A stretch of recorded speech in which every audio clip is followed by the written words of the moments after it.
Madame, Monsieur, bonsoir et merci de nous rejoindre sur Al24 News. Ahmed Aboulreit poursuit sa visite en Algérie. À moins de 2 semaines de l'ouverture du sommet arabe d'Alger, les 1er et 2 novembre prochains, le secrétaire général de la Ligue des États arabes a été reçu ce lundi par le président Abdelmadjid Tebboune. Aboulreit qui a affirmé que le sommet arabe d'Alger sera un succès, soulignant la parfaite convergence de vues entre la partie algérienne et le secrétariat général de la Ligue arabe concernant tous les points relatifs à ce rendez-vous d'envergure. Triste anniversaire que commémore l'Algérie en ce 17 octobre, il y a 61 ans. Le 17 octobre 1961, des centaines d'Algériens ont été lâchement tués, jetés dans la Seine également par la police française, alors qu'ils manifestaient pacifiquement à l'appel de la fédération du FLN en France. Des crimes d'État, des crimes contre l'humanité, mais qui ne sont toujours pas reconnus par la France officielle. Et à l'occasion de la journée nationale de l'émigration commémorant le 61e anniversaire des massacres du 17 octobre, le président Abdelmadjid Tebboune a adressé un message à la nation algérienne, un message dans lequel il rend hommage aux martyrs tombés en cette triste date de l'année 1961, mais dans lequel il demande également à la diaspora d'intensifier sa contribution à l'effort national.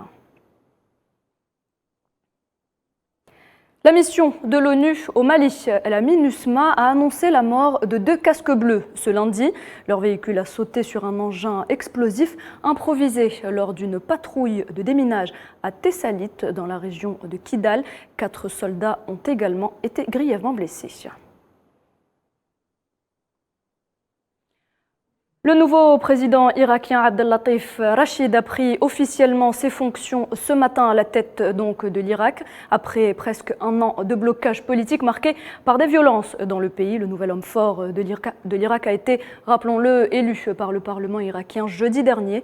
Une élection attendue, elle représente une avancée pour sortir de l'immobilisme. Le roi Salman d'Arabie Saoudite a prononcé ce lundi en visioconférence son discours annuel devant le Conseil de la Choura, principal organe consultatif du pays. Le royaume pétrolier y a défendu la décision purement économique des pays exportateurs de pétrole de réduire la production, se disant stupéfait des accusations de connivence politique avec la Russie, venant surtout du puissant partenaire américain. Et puis rien ne semble apaiser le conflit russo-ukrainien. L'Ukraine accuse la Russie d'avoir bombardé le centre de Kiev à l'aide de drones kamikazes, des frappes qui ont fait au moins 3 morts ce matin.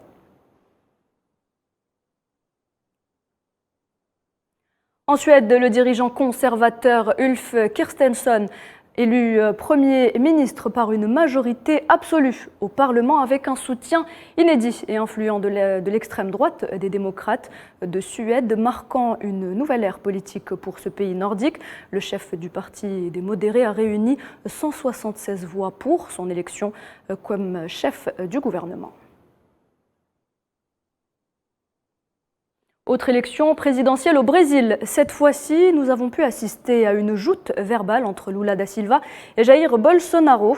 Les attaques ont fusé hier soir entre les 2 rivaux lors du premier débat télévisé, les mettant face à face en prévision du second tour de la présidentielle prévu dans 2 semaines.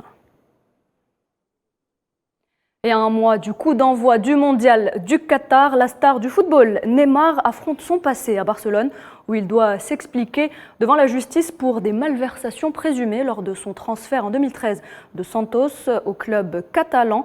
Après moins de 2 heures d'audience consacrée à des questions de procédure, il a été autorisé à quitter la salle en fin de matinée, ses avocats soutenant qu'il avait besoin de se reposer après avoir joué hier soir lors du Classico contre l'Olympique de Marseille au Parc des Princes, une rencontre où il a brillé en inscrivant le seul but des Parisiens qui leur a permis donc de gagner la rencontre.